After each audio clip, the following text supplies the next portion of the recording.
Hello. Look, Yes. I did it right. Here. Az is here. Good morning. Yeah. Betsy is climbing mountains out in the Rockies, and she posted a picture this morning of her trail up the mountain. And no, thank you. Windy top. No. Wow. How are you? How is everybody? Y'all doing good? Doing well. Doing great. Greg Clark, Azure Robinson are here with me. I'm Mags Golden, and this is the Saturday morning LiveCast. We are alive. We're live. We're live.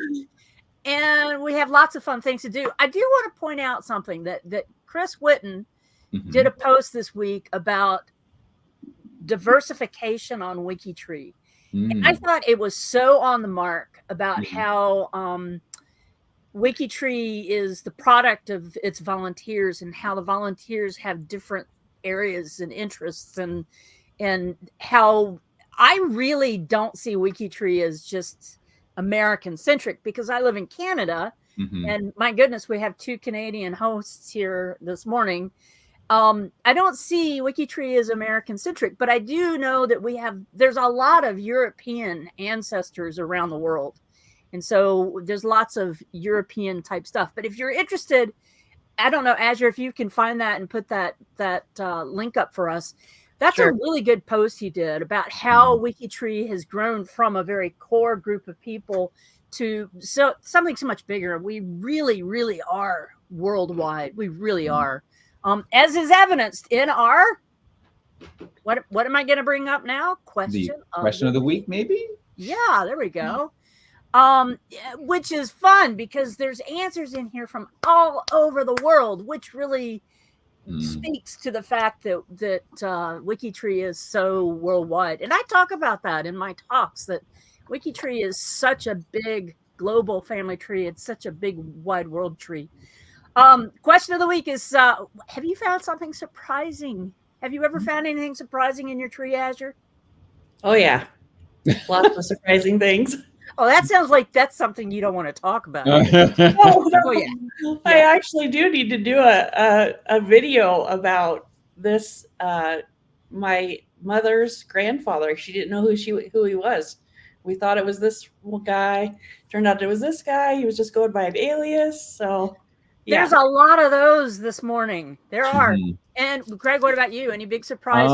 I think one of the biggest surprises I found was I was doing research on my biological family, and I found there was this one distant cousin who showed up, and her birthplace was like here, and there was a marriage record at the church I went to, and turns out that led me to discover that my biological side and my adoptive side are actually cousins to each other. So I'm related to myself twice. Wow. that's like at the talk in Houston, Peter Sjurland was talking about how he was working with these 2 adoptees, and they ended up that the children of these 2 people were engaged. And they had to break off the engagement. They were the children of the birth family. And isn't that crazy? Yeah. That's a little close to home. So we have lots of great things in our question of the week. This is one of the ones I loved. I just discovered, this is from Tommy Bach. Tommy, you in the room today? Tommy, you here? I just discovered I have a second great grand aunt, Sarah Elizabeth Baker, that lived for 103 years. So surprising if you have a short lifespan and you find somebody that lives 103. I have an ancestor that lived 114. Yes. No way. Yes, I did. Wow. And it's in the newspaper and everything. According to the obituary, she has 73 grandchildren and 32 great-grandchildren. And of course, she married a baker because her name was Baker. So her name was Baker. That was just fun. Thank you, Tommy. That's great. Make sure you upvote these. Azure's upvoting them as we talk. Gonna run on to another one. Here's a fun one. Read that for us, Craig. Oh, no, I can't. Come on. So this is from Zoran Novak. And what he says here is that he discovered not enough information. He was looking for information on his half brother. There's, some interesting connections there. but he didn't find what he was hoping to find. But I'm giving you big props for looking, Zoran, and I hope you find your half brother in the future, and then you can tell us Okay, another so big surprise. you must have translated that with Google Translate or something. No, of course not. Oh, you just. It's is it Polish? Slovenian. Oh, And yes, I Slovenian. did do it with Google Translate. I did. And is it Slovenian then or Polish? It was Slovenian. It is Slovenian. Okay. Yeah. I figure this is a cousin of Alesha's, maybe. Alesh Ah. even in here? I have no idea. So nobody had commented on his posts. So it's so easy, Oh. Greg, to take something out and put it. It's so easy these days. I know. We have the ability to do that. It is amazing. AI can identify the language and figure out what it says. So I answered his comment there. Nice. Let's go on to the next one I have queued up. Let's see. Oh, yeah. People were talking about how they had relatives who were really, really, really rich. So Jeffrey Tobin here has one of the Rockefellers murdered his wife, according to a WikiTree distant cousin of mine whose given name and surname are the same as my first love, who was Chinese. So I don't understand quite what that means, but okay. But the Rockefellers are descended from the Kitchens, who are from my mother's family from Cornwall. So okay, there's that connection. And I knew of the two cousins of my mother's married American servicemen during World War II, moved to their home country. I recently was contacted by a granddaughter of one of those cousins. Her given name is the title of one of my favorite songs, but of course he's not going to tell us. No. Jeffrey. What could it be?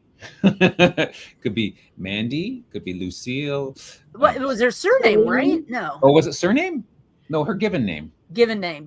Yeah. Or Roxanne. Roxanne. You wouldn't want that.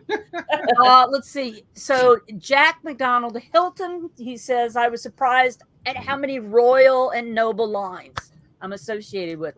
When you start making those connections on WikiTree, we were doing that before we came on air. We were looking at the connections of the week, seeing who we were connected to and who our real cousins were behind those degrees. So yeah, you can find royal and noble connections. I like this short and sweet one. Larry Verdeman says Audrey Verdeman Auslander was an American poet. She was the youngest winner of the Pulitzer Prize for Poetry at age 24. How fun is that? That's pretty fun. Let's run right on over here. Kathy Briere. Now, that's how we would say it in Canada. So, and Maggie May, we've got lots of people popping up. Yeah, that's Jolene. Songs here. Maggie May. Let's see. My Erie cousin. Now, that's not a scary cousin. It's not capitalized, but I'm just assuming it's Erie, Pennsylvania. My Erie cousin and our grandmother, the witch. So maybe it is scary. Maybe it is scary. I'm the 8th cousins twice removed from Vincent Price, the horror Vincent movie Price. There you star. go. Wow. What surprised me was when I looked at our common ancestor, who turned out to be Rebecca Town Nurse. She was accused of witchcraft, tried and hanged in Salem. Thank you to WikiTree for finding that I'm a witch. No, she didn't actually say that. But, Guillaume Albacini says underneath, in a previous WikiTree challenge, I found that Rebecca Town Nurse was a direct ancestor of San Francisco author Lois McMaster Bujo. I think she is also one of George's. What's that? I think it's sci-fi. Sci-fi, not San Francisco. Not San Francisco. I mean, she might live in San Francisco, but when you talk about an SF author, you usually talk about a sci-fi author. Doesn't mean she didn't visit or like San Francisco. Eat a biscuit. You haven't had your biscuits yet this morning, Megs. Yes, thank you, Joke. Thank you, Joke. You guys keep me sane, okay? Keep me honest. Okay. The other thing I said to Az this morning is, why do people put there's a couple of posts in here that are like so long, and I said to Az, Paragraphs. it being early. Asked, why do people put novella in the question of the week? You don't have to put a novella in. And she said, well, Aw, maybe they just want to talk. they're And sharing I their was like, oh my story. God, stop it. Yeah, they're That sharing is their so story, man. that is so right. People just want to talk. That's cool. So Robin Tracy always knew that I had a strong Irish roots as my paternal grandparents came to Australia on their honeymoon. Ooh. I grew up with many tales from my dear mama about her life and with her family in Londonderry. Mama did not realize that she was not just on a trip to Australia and would never return to her family in Ireland. Aw, Is that like heartbreaking? Pull your Yeah. strings. yeah. So that I just thought that was just so sad. I wanted to share that. That's just Aw. crazy. But she goes in, she talks about how wonderful their lives were and all of that. So that's funny. Proud she found them, but what a horrible, not a horrible, what a crazy story. But Yeah. people who do those kinds of trips make Mhm. sacrifices, so Yeah. that the Yeah. rest of us can be here. So that's Mhm. pretty cool. We had a picture. Oh, nice. But Very first, cool. I was very surprised to have American ancestors dating back to before the American Revolution. My cousin joined the DAR. I'd always thought my grandparents were fresh off the boat. And interesting that this is from Patty Ellis. I'm sorry, it's just a coincidence that her name is Ellis, like Ellis Island, right off the boat. Yeah. I had to yes. bring Greg in on that Yeah, one. yeah. I didn't No. make that connection. No. No, sorry. John Howard Payne from Rob Glover. My surprise is that on my paternal line, I'm connected to each and all of the Mayflower immigrants through John Howard Payne. Wow. Was he the progenitor of the Mayflower group? And also I through didn't John think it was Payne. one family. Yeah, I'm connected to all but one of the American presidents, but one is Lyndon B. Johnson, whom I connect to on my maternal line. Somebody needs to figure that one out for me. John Howard Payne. So did he have a big family and they all married into all the other families? Oh, maybe. That's what I'm They trying. They weren't all connected. They weren't all related. I didn't think they were. I didn't think they were at all, but it wouldn't be good if they were all connected. It would not be good if they're all connected. But if it's small enough, yeah, you can see if someone had a large family, you'd have to go to each of the other doors to knock, Yeah. down the trail or whatever. Let's see. And a couple more here. One of the biggest surprises, this is from Vaughn Niven. I've discovered in my research is a distant cousin who has what I believe to be one of the most unusual names in the English-speaking world. He is Bendall 416. His registered name at birth was Cyclone Cape Dove 4 Bells Gorn Bendall. It doesn't even roll off the tongue. Who was thinking? What were they thinking? Cyclone Cape Dove 4 Bells Gorn Bendall. What is that all about? What really? is that? Really? Yeah. What's it? Where are all those? Was he born at 4 o'clock? Is that what 4 bells? Was there a cyclone at the Cape? Was there a cyclone at Cape Dove? And they were ringing 4 bells at 4 in the morning. Yeah. But Gorn, I can't figure out the Gorn. I mean, well, when you hear Gorn, the first thing I think of is the Star Trek episode when Captain Kirk had to fight the Gorn. Oh yeah, they were on that same rock. On the same rock they've used in every other planet. I have to do a shout out, Mary Sleppy. Hey, Mary, I saw you come in a long time ago, and Mary and I had a dinner together in Houston. We did. Yeah. Oh, Mary was in Houston as well? Yes. She followed you from Baltimore to Houston. Well, I don't know if she actually followed me. She asked me to come and have dinner with her, which was fun. Yay! Nice. Mary. Hi, Mary. Yes. Let's see. And there's one more here I have queued up. This one is, everybody, this is so common now. From Hi Sanders, I hope I'm saying that right. I have 2 big ones. First, via DNA, I found out that my bio dad was someone else. Wow. Second, I found that one marriage put me in Sally Hemings' family tree.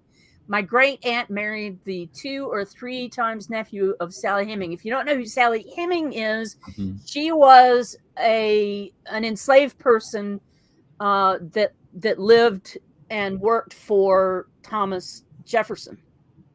And he was the baby daddy of all of her children. And that has recently been a big research project that's been proven. So knowing that you're connected to that, that's pretty big. That's pretty serious American history. Yeah. And then the Anonymous Harris, it's funny that Anonymous is telling us that I have people that change their last name, maybe because they didn't like it. Anonymous is telling us that, Harm. Yeah. A little ironic there. Oh, that's funny. To balance Mag's biscuits, Greg gets Fibonacci. You should wear your Fibonacci t-shirt. Yes, yes. So that happened during WikiTree Day. When you were enjoying yourself in Houston, during my WikiTree Day presentations, people started writing Fibonacci in the chat.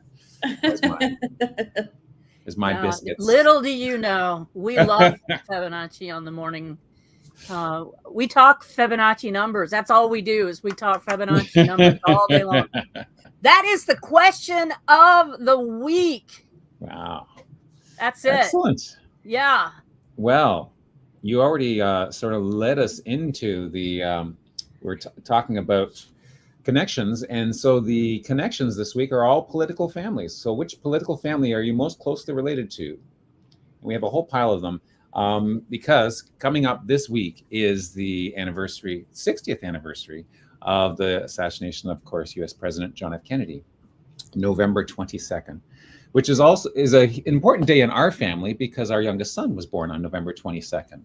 And we like to think of that day as the feast of Saint Cecilia, the patron saint of music, as opposed to, you know, the much more tragic event that happened that the rest of the world thinks of that date for. So, but it's always an important date in our family, but probably not for the same reason that many others.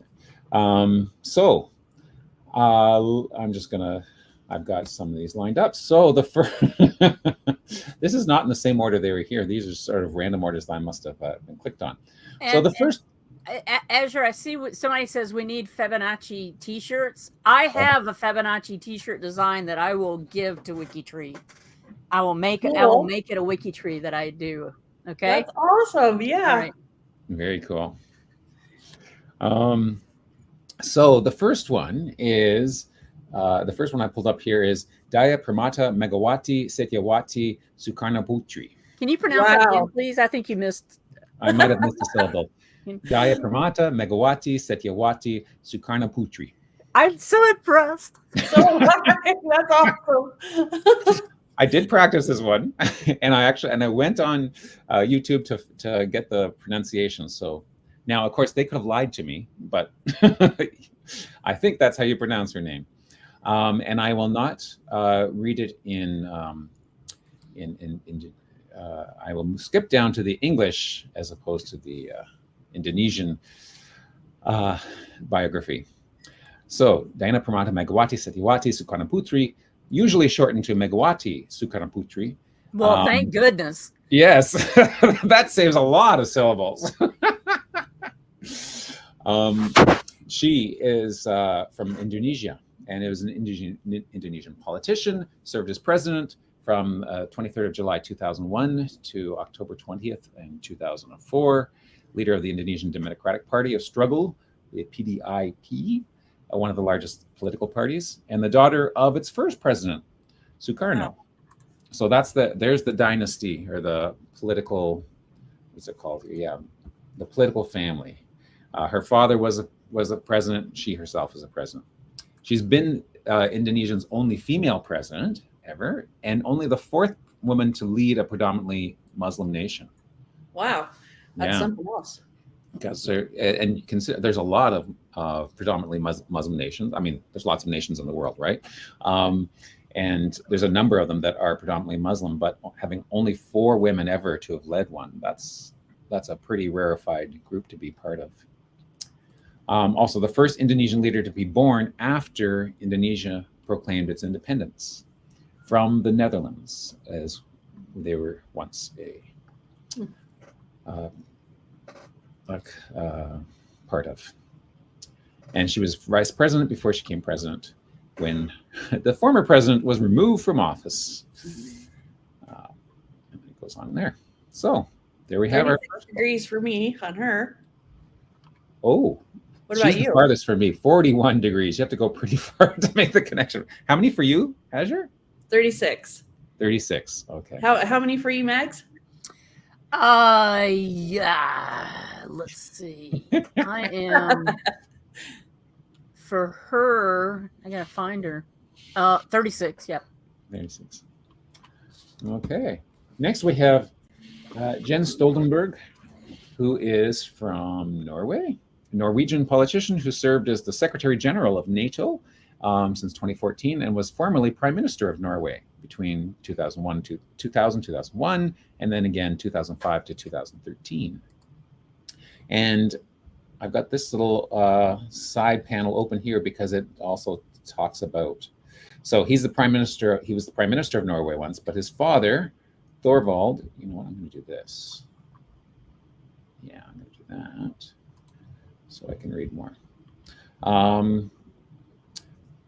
Now I've lost my spot here. Oh, his father, Thorvald, was also a Minister of Foreign Affairs, and numerous other ancestors, uncles, and cousins were Stortingsrepresentanter, members of the parliament, mayors, and other officials. So, wow. Yeah. So 24th cousins, three times removed from me. Wow. He's 25 for you? 25 for me, yes. Going as far back as Erzsébet Magyar. So I guess it's a Hungarian connection. Huh. Wow. And I have a 28th great-grandfather, Polski. Wow, I didn't realize I had connections back in, Poland or Hungary or wherever these ancestors are from. Let's just check that out. Hungary, yes, Hungary.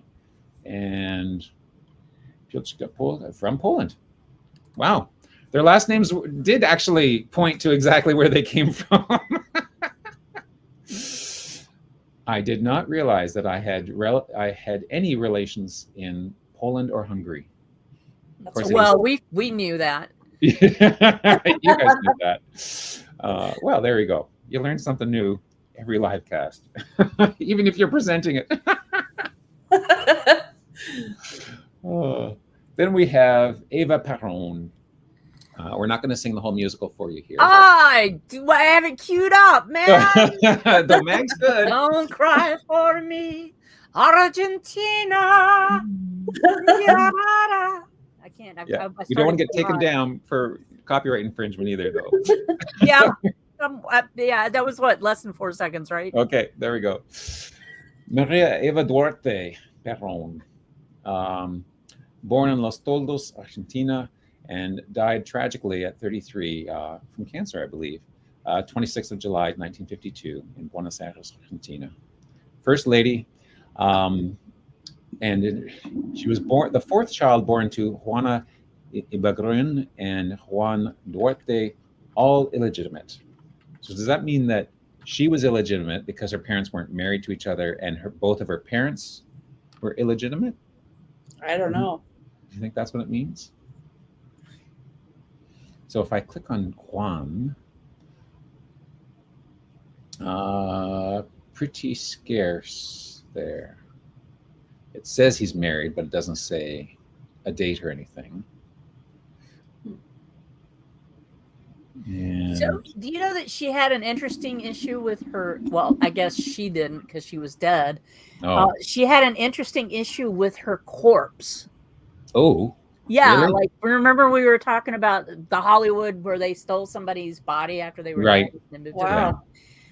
3 years after Eva Perón's death, 60 years ago, her embalmed corpse disappeared. Whoa. It was removed by the Argentinian military in the wake of a coup that deposed her husband, Juan Perón. And then it went on a global odyssey for nearly 2 decades. Wow, that is... Wow. So is that the rainbow tour they talk about in the musical? Yeah, or that's funny. Only you would remember that, Greg.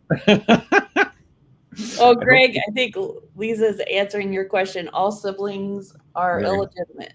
Yeah, that makes. I think I remember that fact. But of course, not only was she the first lady, the prime minister of or president of Argentina, but of course her husband was as well, Juan Perón, and apparently his other wife. Wow. So that's interesting. So there we go. Eva Perón. Benjamin Harrison the fifth. My closest. Your closest. Well, So my closest real cousin. real cousin. Okay. He's my seventh cousin through my lords. Through your lords. Oh, my lord. Oh, my lord. Oh, your lord. I should say, not my lord, your lord. My lord. And Azure, he must be similarly close to you as well, then? 8th cousin, 9 times removed. Yeah. Mm-hmm. Yeah. I'm a little And bit he's more your closest connection, though, at 14 degrees. Oh. Oh, is he? Yeah. And your closest is Pierre Elliott Trudeau. Yes. Yeah. So he was a governor, Benjamin Harrison, he was. But he's the ancestor. Governor General. We don't have Governor General. Yeah. He might have been a general and he might have been a governor, but he was probably not a governor general. That's a Canadian thing. Now I'm thinking Pirates of Penzance.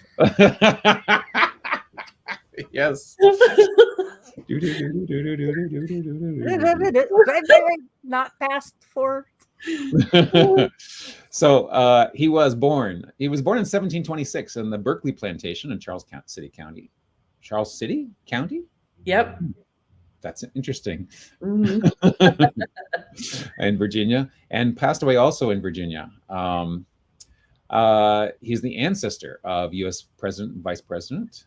So he was a governor, and both his, his son was the 9th president of the United States, and his great-grandson, that was William Henry Harrison, and then his great-grandson, Benjamin Harrison, was the 23rd president of the United States.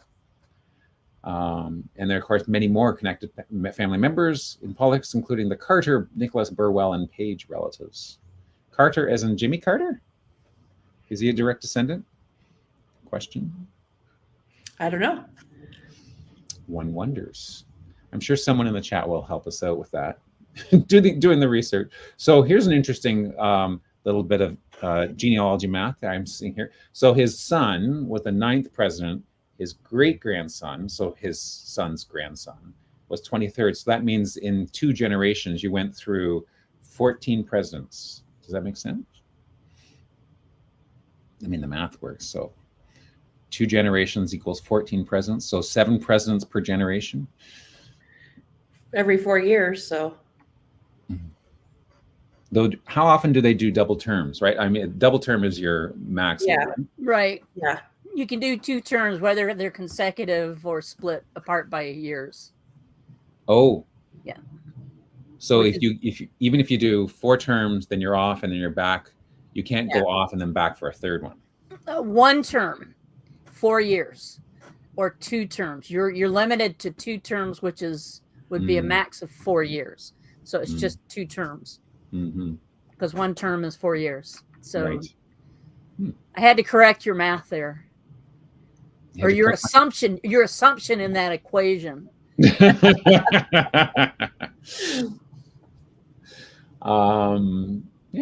Anyway, so there we go. Of course, he was. Yeah. There's his gravestone. That's and okay. And somebody also is correcting me. It's 2 terms only since Franklin Delano Roosevelt, who I think was the longest serving president ever. Oh. So that wasn't in the original they Constitution. Changed that after him, and he may not have been the serving president near the end. It may have been his wife who was actually the president at the end, but not officially. No. Moving on to Major General Wade Hampton, born around Christmas Day, 1752. I saw Halifax and I thought, oh, Canadian connection, but no, it's Halifax. And then Richland County, South Carolina. And there we go, Richland County, South Carolina, Columbia. Richland County, something. The 4th of February, 1835. He was a Revolutionary War veteran serving from South Carolina. General Hampton served 2 terms in the U.S. Congress from South Carolina.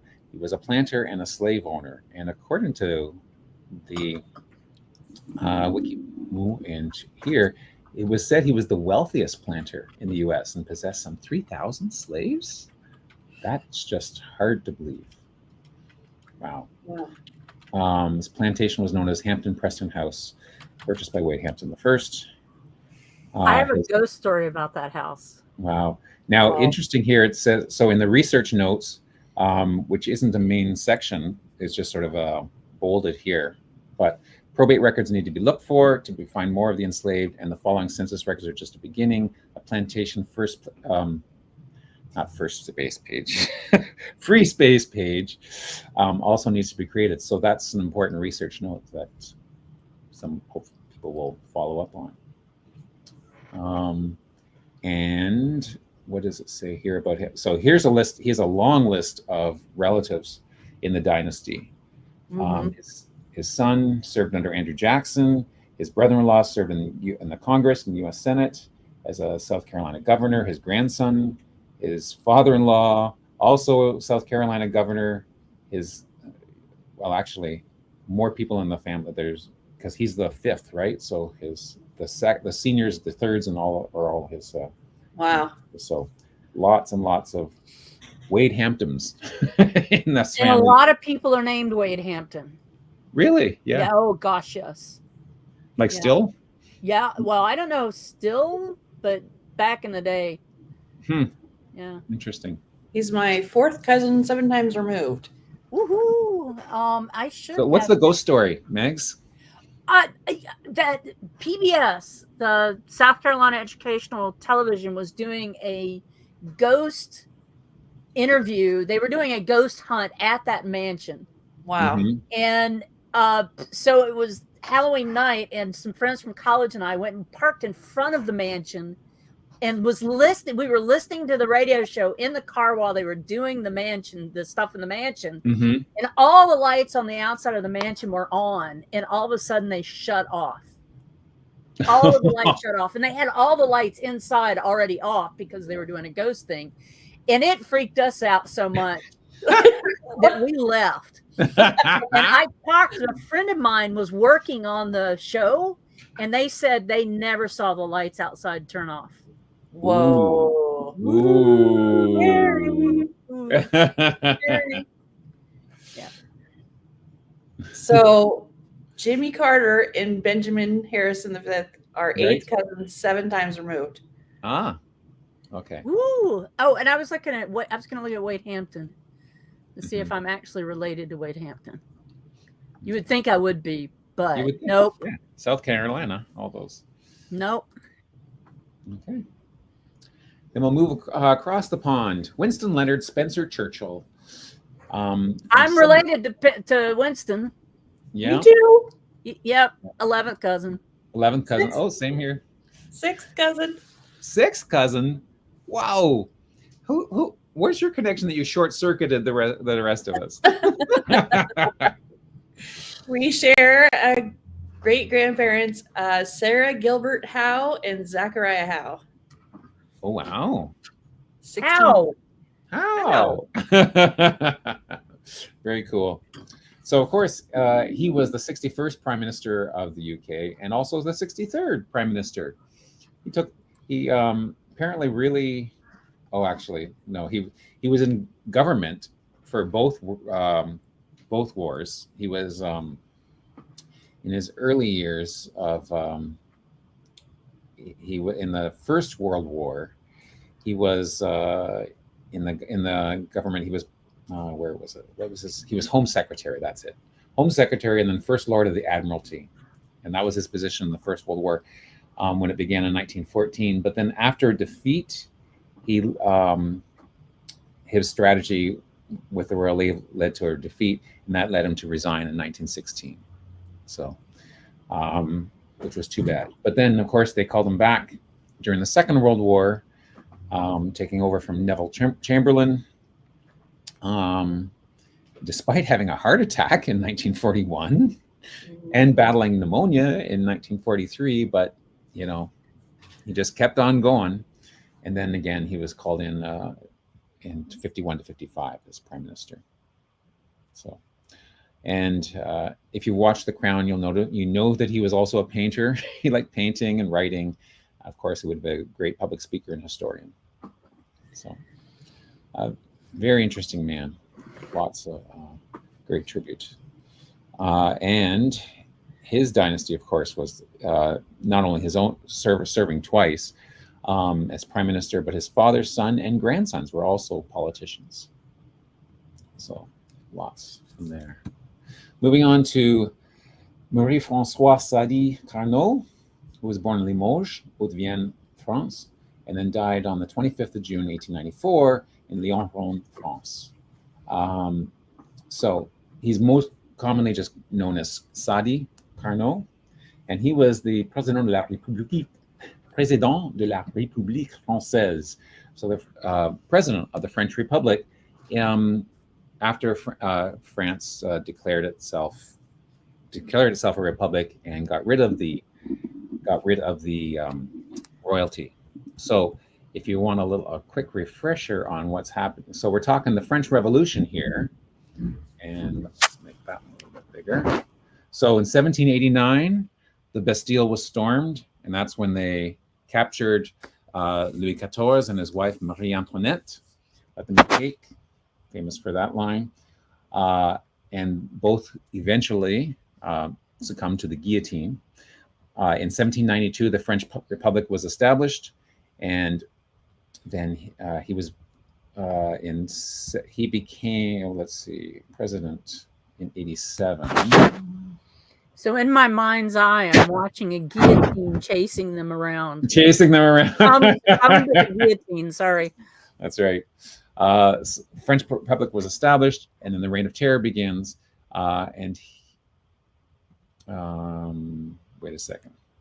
I'm in the wrong decade here. This is not this is way after the French Revolution. And after the Napoleonic era, and then after Napoleon. So this is later on. But he was assassinated in 1894 in Lyon and died of his injuries shortly after midnight. So, and he was the president of France from 87 until his assassination. As I said, his father was a longtime French politician who was involved in the February Revolution of 48, and his grandfather was also a politician during the French Revolution. There's the French Revolution connection there. So 26 degrees for me. 28 for me, and not related. Interesting, despite all the French-Canadian connections, not back there to that particular. Well, it looks like he only has 68 connections too. So some of these ones don't have very many connections. So that's right. Yeah, if we look at his ancestors, yeah. Go back to 17. Moving, there's Lazare, his father, grandfather.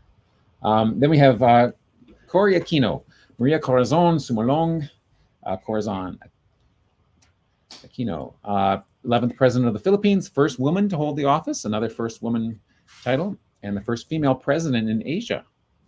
Oh, wow, that's neat. That is awesome. I didn't realize that distinction before. Fourth child of Jose Cojuenco and Demetria Sumolong. Her siblings are listed there. Both of her parents came from prominent clans, and her father was a politician. And of course, she married Senator Benigno Aquino, and one of her sons was also later served as the president of the Philippines. Yeah, president of the Philippines and her son also. So that's the dynasty there. Wow, only 18 degrees for me, for her. Oh, wow. That's amazingly close. Vicky's 23, so Wow. there are people that have some connections. It's interesting how like we're all related. Yeah. Yeah, Isn't really. that wow? Yeah. Then Abe Shinzo. When I saw that in the list, I was like, man, Greg is never going to be able to pronounce that. Well, I'm not reading that text. I'm reading the Anglicized version of it. Yeah, I was like, yeah. Yeah. So Abe is his last name, his surname, and his given name is Shinzo. But in the um, in the Far Eastern tradition, when you pronounce someone's name, you usually do it in the reverse order. So you go Abe Shinzo would be the way they would say his name generally. Though if you go to edit, you see, okay, well, they're written in those characters, so I can't read those, but their other last name, they put the Abe in there. And then nicknames, they put the Shinzo in there. So that's how WikiTree, WikiTree needs a first name and a surname field. Right. Yeah, I'm leaving this. I'm not changing. I don't want to change anything. I don't want to ruin anything. No, I was impressed you actually went into the edit. I know. Brave, wasn't it? Yeah. I knew there's a cancel button. Yeah, you got to find that cancel button. You got to find that cancel button. Yeah. So yeah, he was born on the 21st September 1954 and died tragically, again, another assassination on the 8th of July, 2022 at only 67. So yeah, he was born in Tokyoto on the 21st of September, 54, second son of Abe Shintaro and Kishi Yoko. Went for the Seikei University, was member of the House of Representatives, and Secretary General of the Liberal Democratic Party, which was then eventually he became Prime Minister. And he served served 3 stints as that. And was doing a speech, a political speech, when he was assassinated, which is very sad. And a Buddhist funeral was held for him on the 12th of July, immediately followed by a private funeral and cremation.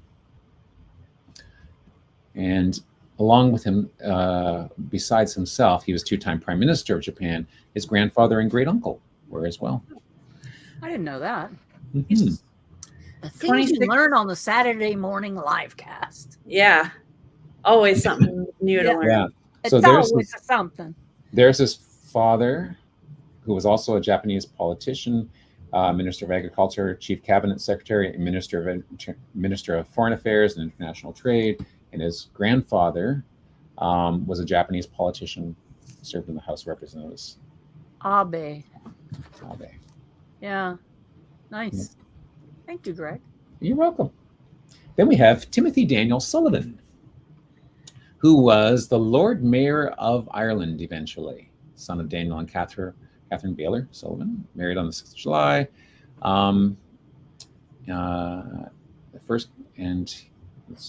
He married, his wife, who was the aunt of Tim Healy, first governor general. Married his wife? I know that wasn't meant as one comment. Married on the 6th of July to Catherine Healy. And Catherine Healy was the aunt of Tim Healy, first Governor General of Irish Free State.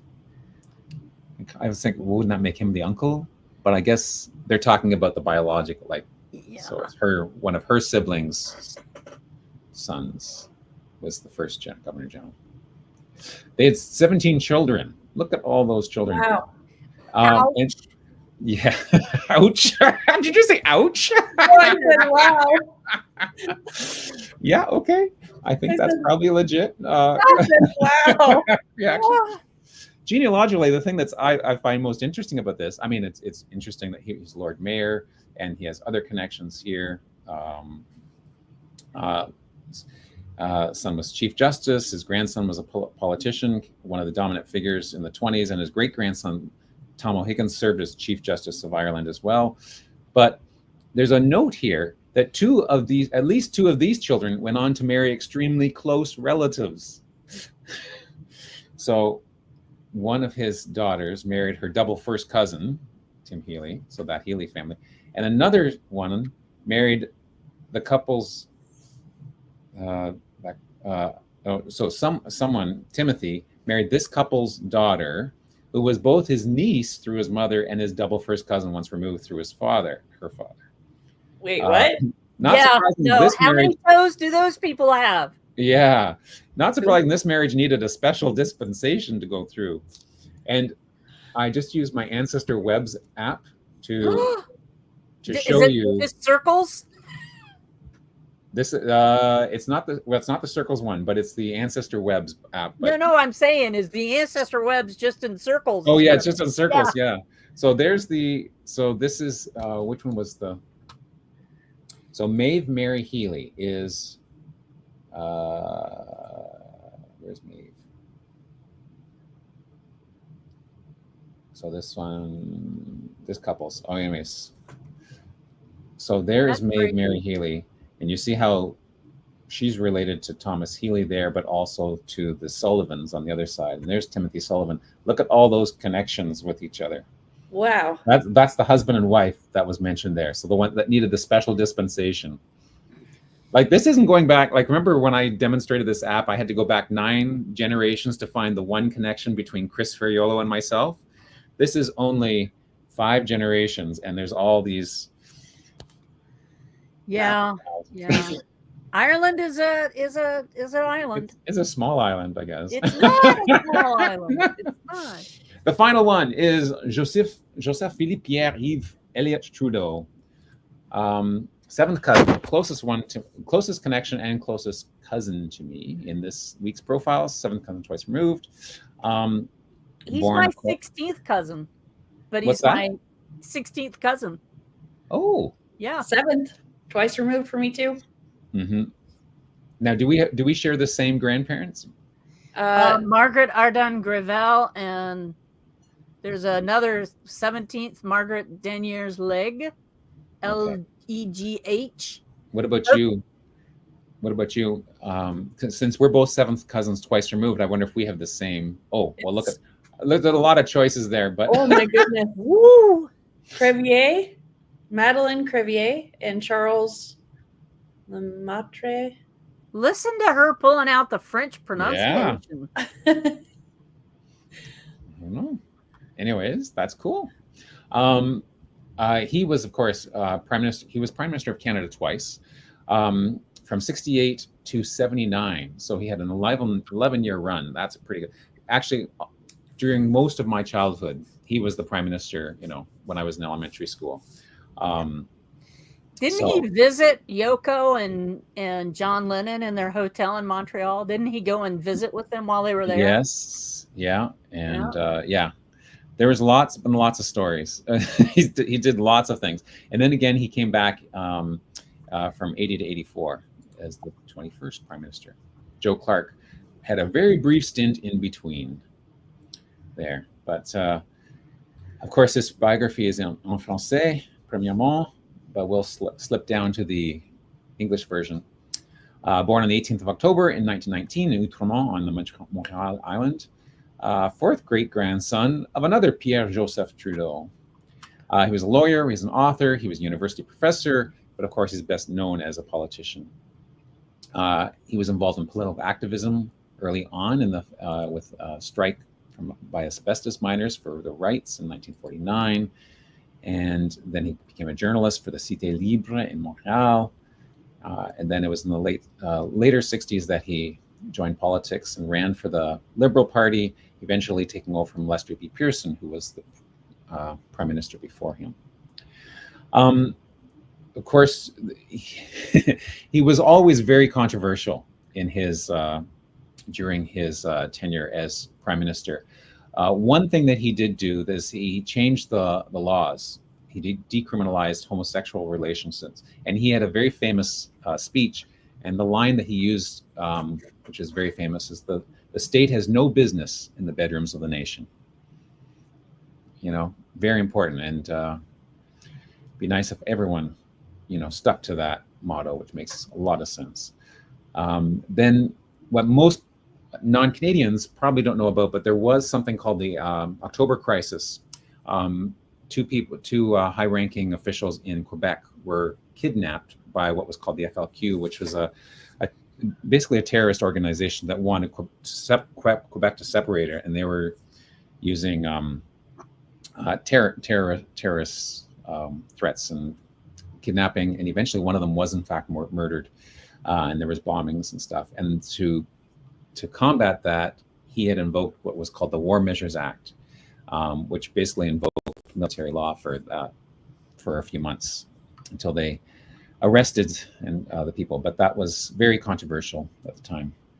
So that was one of his things. And of course, he also invoked, when inflation was rampant, he did things to curb that, which people out west didn't like because that affected them financially as well. There was always lots of controversy, but he put Canada on the map, and people knew him around the world. And now his son is our current prime minister, who also is talked about lots and not always in glowing terms either. So that part of the the trait of being a Trudeau politician was also passed down. And thus endeth the lesson. In Canadian politics. Yes, there we go. Did you do JFK? What's that? Did you do JFK? Did I not? Did I miss him? I did not do him, did I? Hello, McFly.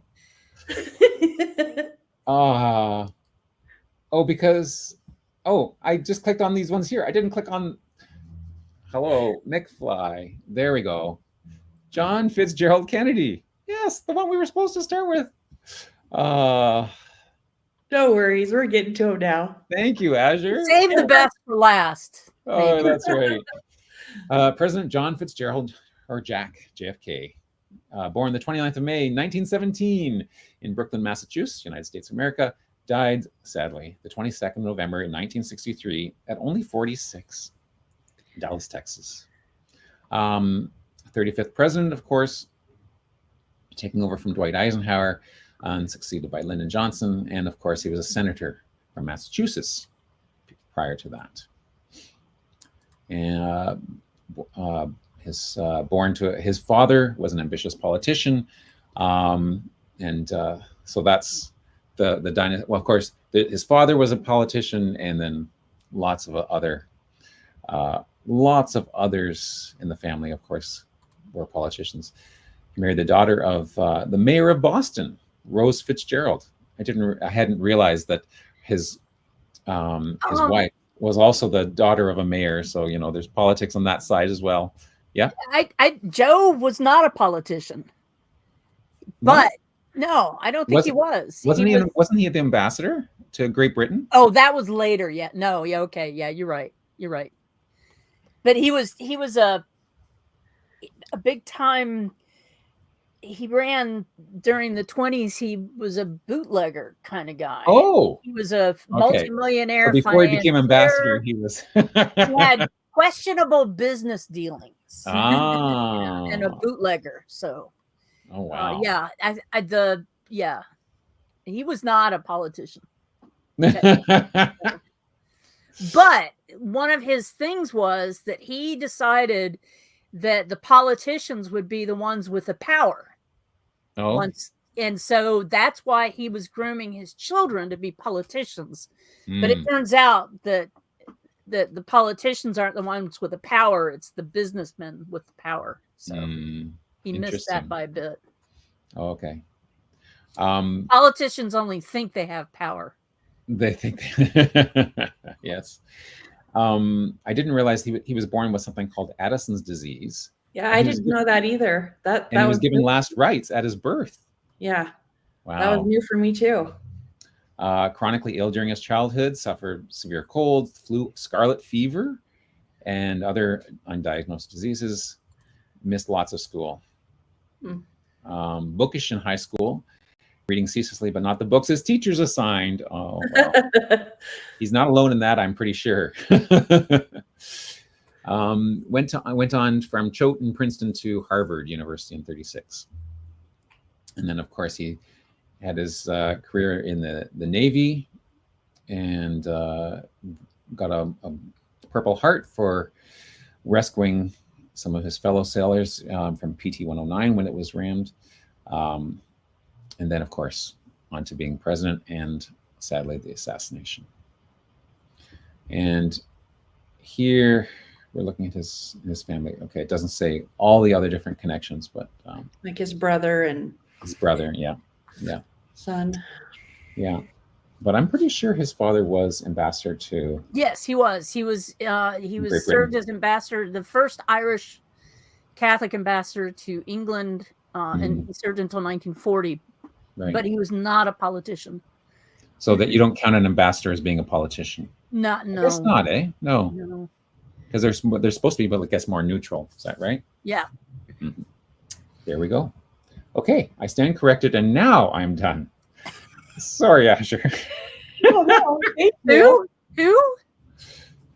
Who? Well, Azure was the one who pointed it out, so I apologize to her for missing it. But I apologize to you, Megs, also for letting you Yeah.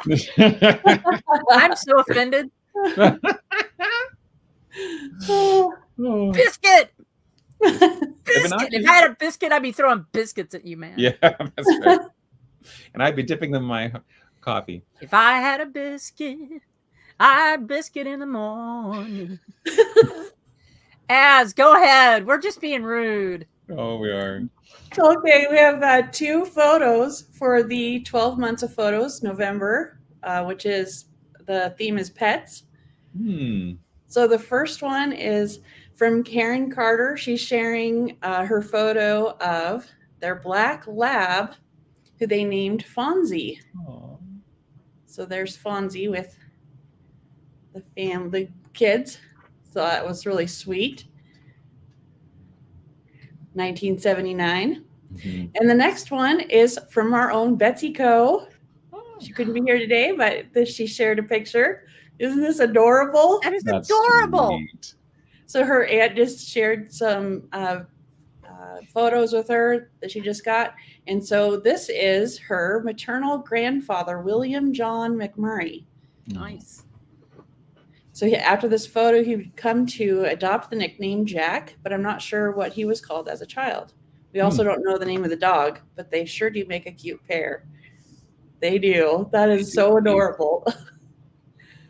There it is, just a little bit bigger. So cute. That's adorable. Nice. What a great find. That is. And then here's his profile. Oh, neat. With Jack McMurray. All right. Okay, and then for Celebrate Your Ancestors, we have I think we have about 4 or 5 to do. So we'll try to get through those. So the first one is from Yoke, and I tested this out with Mags. Hopefully I can say it right. Okay. Her grandmother, Johanna van den Broek, was born 11th of November 1908 and died on her 85th birthday in 1993. She was the sweetest grandmother anyone could wish for. And she's got a PS that if you go to the images tab, which we'll do, there's a picture of her with a tame crow that fits with the pets photo theme of this month. So I'll just share that first. She had a pet that was a crow. That is so fun. That is wild. So that's her. That's kind of neat. Very nice. Love it. And this is her profile. It's got the 2 different biographies. Mm-hmm. And a nice image there. Mm-hmm. Wedding photo. And then down here we can read in the English. Yoke says close enough.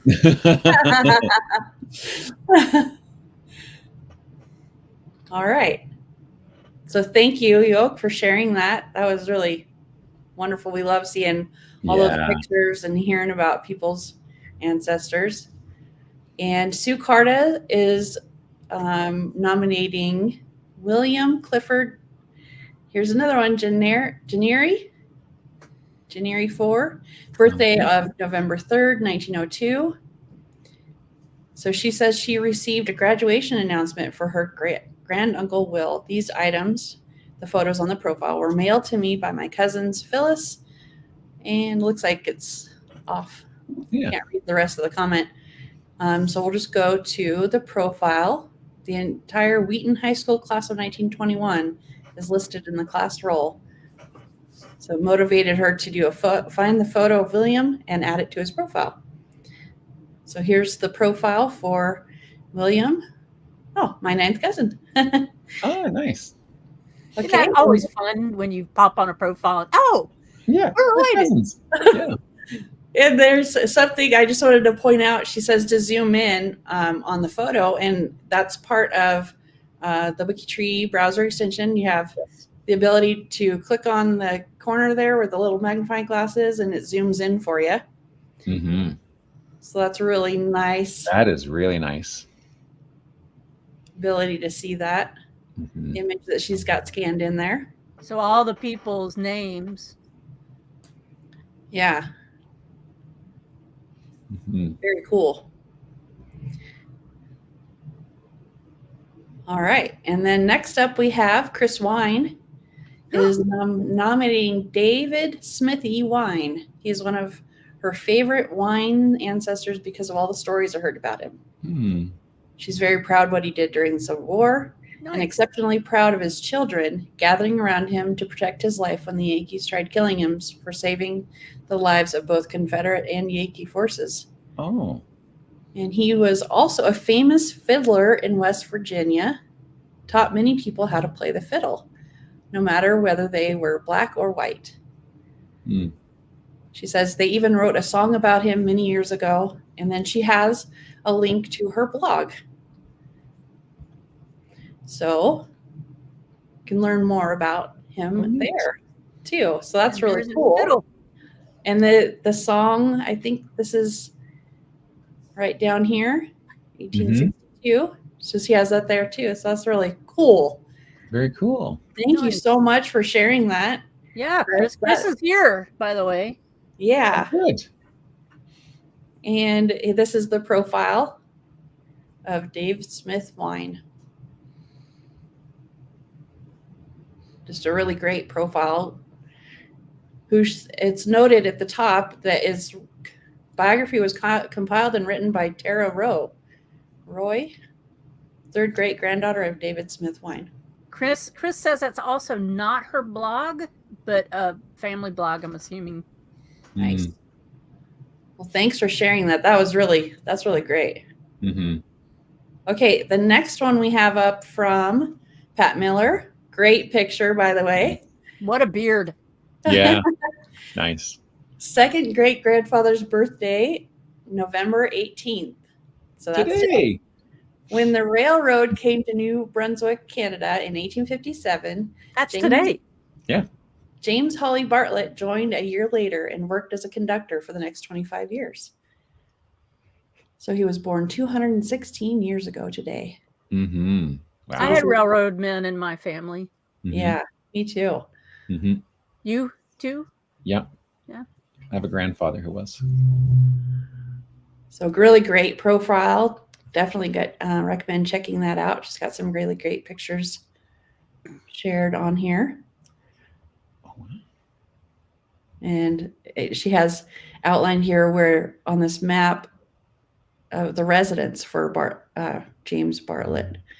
So you can click on the little magnifying glass and it'll bring it up. Oh, there it is. Very cool. Yeah. Very cool. Early New Brunswick railway man. So really great photos. There's still some time left in the month of November to add both pictures of pets for your family and to add your November ancestor that you want to celebrate. And I guess I'll go right into the tip if you like. Sure. So this is a page I started one of the first things I did when I came to WikiTree is Robinson Peaslee family history. It was just a way to track what I needed to do, and I was having fun with all the different widgets that WikiTree has. And so this is my first page. What I wanted to share is that if you have a free space page that you have, that you can link to, so an internal link, but it also for the page. So you can link back to different sections, headings within a page. Oh. So if you have a long page, for instance, you can add a little link to the bottom of each section that'll take you back up to the top of the page. Oh, nice. So I'm just going to share how to do that. really quick.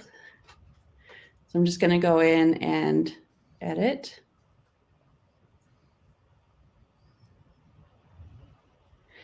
So all you have to do is, where to go? Oh, there it is. So the open brackets, and then the space page that you're on, followed by the pound sign, which is saying, okay, this is indicating the next section is the header that you want to look for. So then you just put in the header title, and then the pipe, and then whatever you want to be showing for the link. So for this, I just put top, just to indicate to take you, but that this link is going to take you back to the top of the page, and then the close brackets. And that's for the internal link on that space page. That's in HTML, that's called an anchor. You're anchoring it so that you can drop back down. That's cool. That's very cool. Thank you, Az. Yeah, you're welcome. My pleasure. Shall I do the social media real quick before? Yeah, well, I figure that since here, you can do the social media and then I'll show the calendars. Thank you. Yeah. Excellent. This is your baby. Yeah. And it's funnily enough, I forgot to update this page. You did. You did.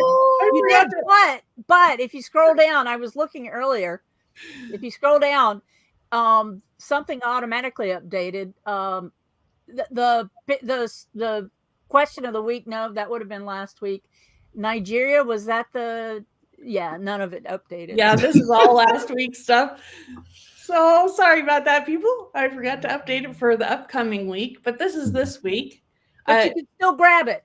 Yeah, you can still grab it and share it. One thing that's really great for people if they can share that I wanted to highlight is the top 10 video links that we got sent out for WikiTree Day and Symposium. So some of the videos will only be around until they expire on December 5th. So that's great. I like that. So definitely check those out. I've actually linked the playlist, the Symposium playlist, to the top of the live chat here. Oh, good. So that's a good place to go to check that out. We just did yesterday, Sandy did the spotlight for the Hollywood Walk of Fame, Audie Murphy. Nice. So that was kind of cool. Oh, and meet our members this week is Richard Heritage. And then we're here.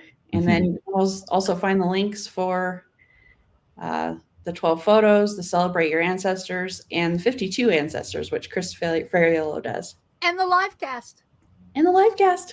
Is there? Yeah. But that makes it an easy place to find, because you know how we're always hunting around. Where do we find the link for the photos of the month? Yep. Yeah. This makes it a much easier place to find it. Thank you, Az. You're welcome. And we've got stuff coming up on WikiTree. What are the big WikiTree events for 2024? Looking ahead for the year. Look at that. The Connecticon, the Roots Tech, Connectathon. How many Connectathons? We're going to have 3 Connectathons this year? What? All right. So, and then the Wiki Games would be August 30th through September 1st.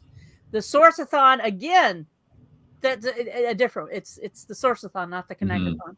And then the WikiTree Symposium, November 1st through the 3rd, and WikiTree Day on November the 5th are coming up. As well, we have the WikiTree Challenge 17, help research for the Afro-American Historical and Genealogical Society, the Nashville chapter. So that's coming up this coming week. And of course, we've got what's happening around WikiTree, and hopefully this has been updated. Yep. Oh, that was shade, Az. That was some shade thrown your way. No. So today is the 18th. So we got us going on right now. The Saturday Sourcing Sprint is also going on. The Data Doctors Challenge is going on. German Stammtisch is going on the 23rd. And then, of course, we'll be back again next weekend. But there are also month-long challenges going on. The Bio Builders Connect Canada Project Notables Military. I'm telling you, it's so much fun watching the chit chat going on in the Discord channel for that. Black Heritage Project Notables, Jetty Notables, Improve 5 stars. In ongoing events, nominate a fellow WikiTreeer to be rocked for December or to help, volunteer to help. So you've got lots of stuff going on. And those questions are pinned at the very top of the WikiTree G2G post under questions, not under your feed. So that is our WikiTree week in review, the roundup. Yes, Greg? Can I mention one more thing? No. One thing Okay. And I didn't talk about it or do a demo, but just yesterday, Jamie updated the tree apps. So if you go to tree apps, there are some updated ones in there, which we might take a look at it next week with one of the profiles. So okay, in the meantime, check it out. The word of the day is woo. All right, we will see you again coming up next week.